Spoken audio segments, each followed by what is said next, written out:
Hello and welcome. This is part two of my Born of the Gods box opening. The last box, the first third of the box, I pulled a couple of the new Skylands and the I guess VIP of that of that third of the box was Brimaz, King of or what? King of Brimaz, King of Oreskos. All right. Well, whatever. Brimaz. Brimmy, big cat, always great to have. All right. Okay, let's just get started. The last one took 20 minutes. Let's try to make this shorter. Okay. So let's see here. All right. We got Odunus River Trawler.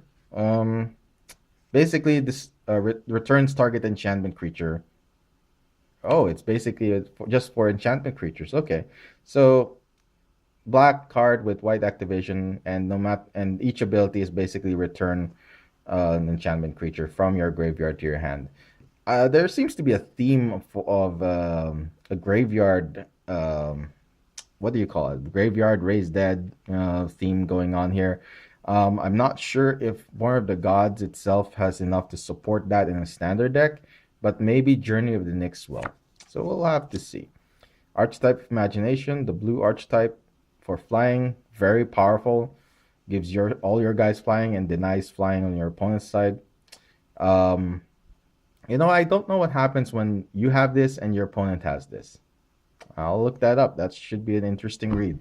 Whoops. Oh, okay. There we go. All right. That's yeah. Anyway, so let's see. But six to cast 3/2. That's pretty good still. Glimpse of the Sun God taps X target creatures. Scry 1. Yeah, I think I watched it. Was that from the Magic Show? I think when they were doing their set review. This can be used to target your own your own heroic creatures. Well, I will attack with them as a combat trick.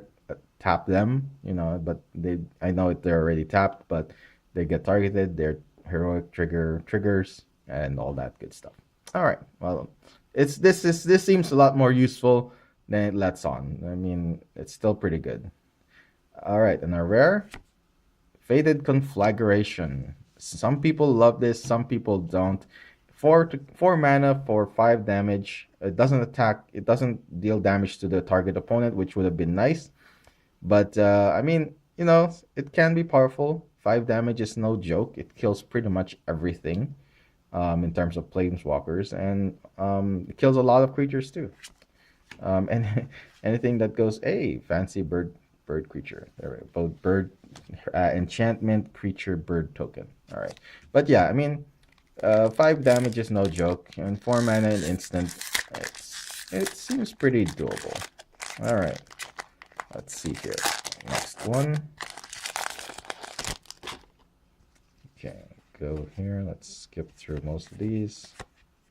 I love this art, by the way. Just saying.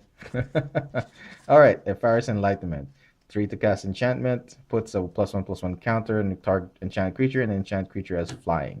Very powerful, and you can even bring this back when a creature enters the battlefield under your control. One thing to note is that bestow creatures do not trigger this if you cast it as an aura, right? So, and when it no longer becomes an aura and becomes a creature, then you can trigger this. But yeah. All right, Nessian Demoloch. I think I had that one. Yeah, the and another Glimpse of the Sun God. Really rare. Fellhide Spiritbinder. He untaps, pay 2, and put a token into the battlefield as a copy of another target creature, except it's an enchantment.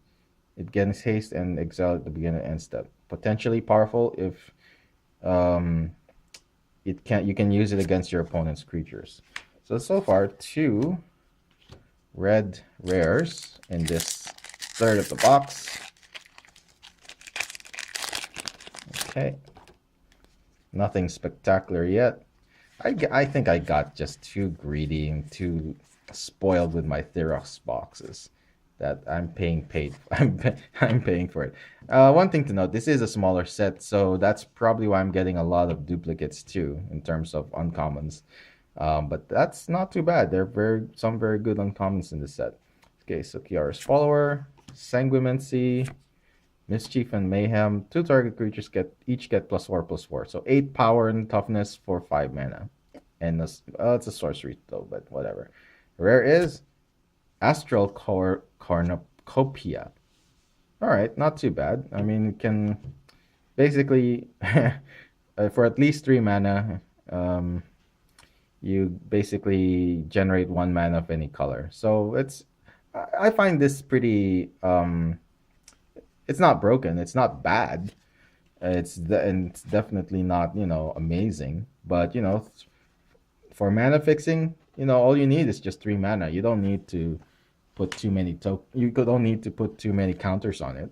All you need is just it to give you fixing. If you have enough mana to put more counters onto it, you probably don't need a lot of you're probably not in need of mana except for a specific color. So how good that will be, I have no idea as of yet. All right, another archetype of imagination. A Crow and Conscriptor, Pinnacle of Rage, and Hunter's Prowess. Ooh. 5 to cast sorcery. Until end of turn, target creature gets +3/+3 and gains trample. And whenever this creature deals combat damage to a player, draw that many cards. Hey. Card draw in green, and quite powerful card draw. It gets trampled too, so if he blocks with, with a low toughness dork, then you still draw a good number of cards. Yeah, that's pretty damn good. All right.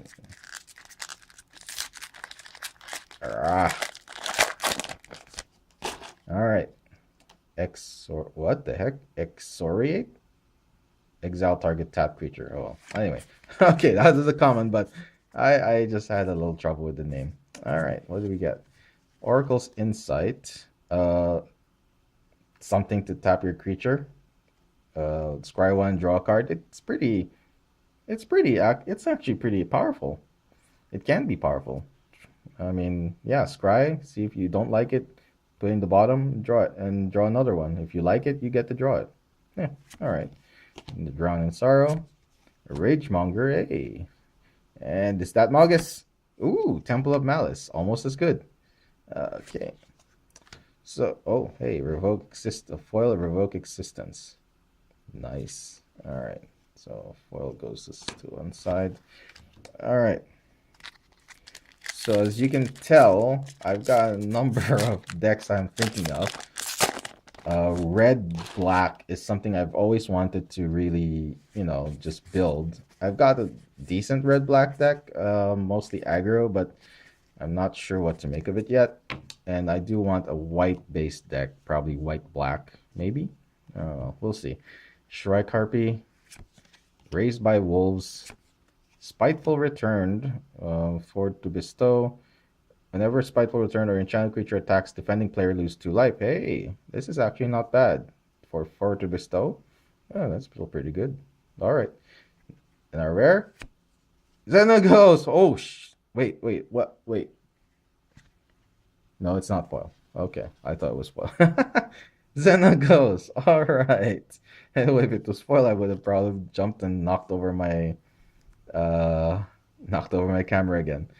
All right. Well, okay. So why is he so good? I mean, still 5 mana to cast. He's still expensive, but he's indestructible. I mean, takes 7 to activate him as a creature. But look at this power. At the beginning of combat to your turn, another target creature you control gains haste and gets +X/+X until end of turn, where X is that creature's power. It's still pretty good. It also works on the Mutavault, by the way. So your Mutavaults can become a 4/4 creature if your opponent doesn't have anything. If you wiped out his creatures somehow, I don't know, or once. Heck, if for Fated Retribution, I know it's a stretch, but if you got hit by Fated Retribution, and this guy's still on the board, and it got bird token. Okay, yeah. Oh, yeah, that's right. If you got hit by Faded Retribution, if you got only Xenagos on the board and a Mutavault, you can still win the game. All right. That's actually pretty damn good. So, anti-white, anti-Supreme Verdict, and Faded Retribution.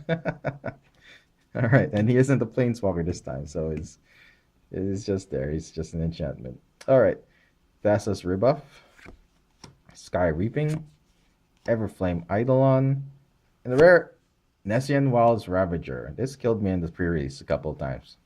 12/12 is never good. All right, so whew, I'm so far I've got two of the most wanted cards in Born of the Gods so far. Let's see here.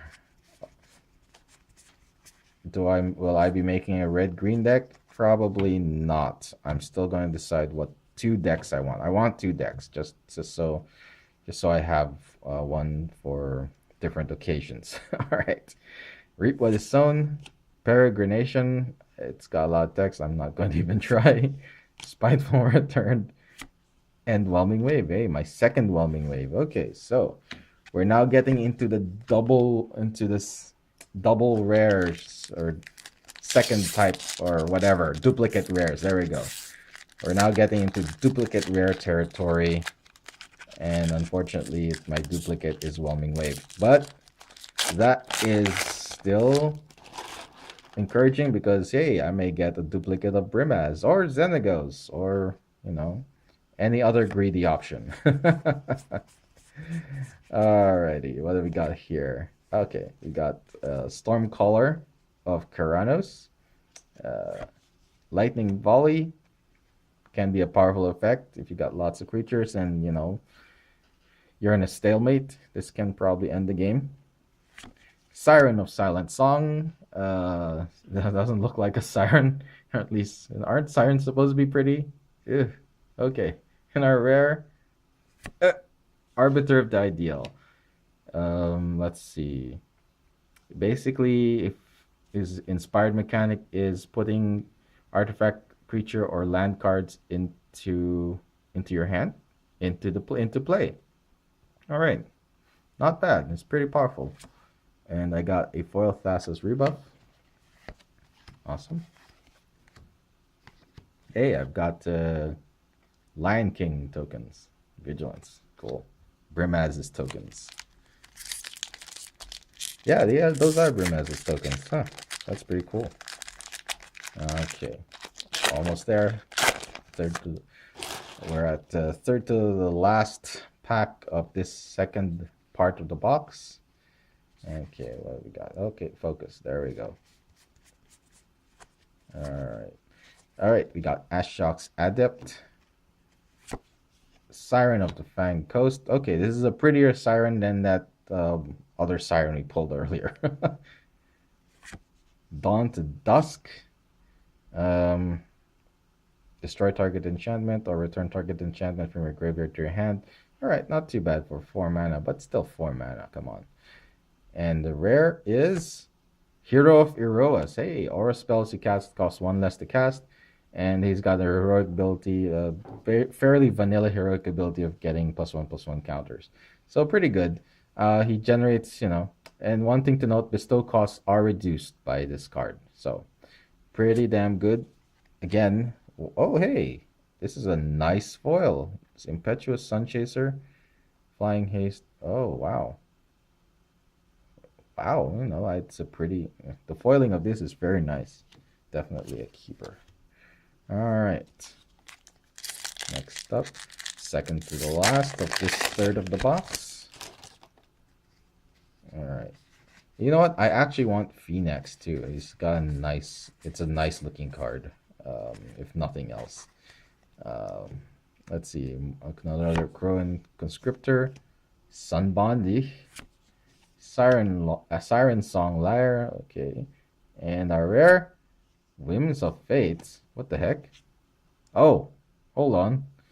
Starting with you, each player separates all permanents he or she controls into 3 piles. Then each player chooses one of his or her piles at random and sacrifices those permanents. Really? Okay. Um, all right, I'm not going to even bother too much. Ooh, Nyxborn Trident. Lovely foil. Sweet. All right. I wonder if there are foiled tokens. I doubt it. I don't think so, right? That would be nice. Foiled tokens would be very nice. All right. Last pack of this third of the box. And I'm making better time than the last video. All right. I got Thunderbrute, Kiara's follower. I still want Kiara. Why am I getting into her follower, not Kiara? All right. Mischief and Mayhem. And the rare Scourge of Skola Vale. Okay, starts off as a Hydra that starts off as a 2/2 dork with trample, and you can. It's basically a sacrifice outlet. This is going to be interesting. Sacrifice graveyard play might actually see a return in Born of the Gods. That's going to be quite interesting to see. Oh, sorry, not Born of the Gods. The Theros block when Journey to Nyx comes in.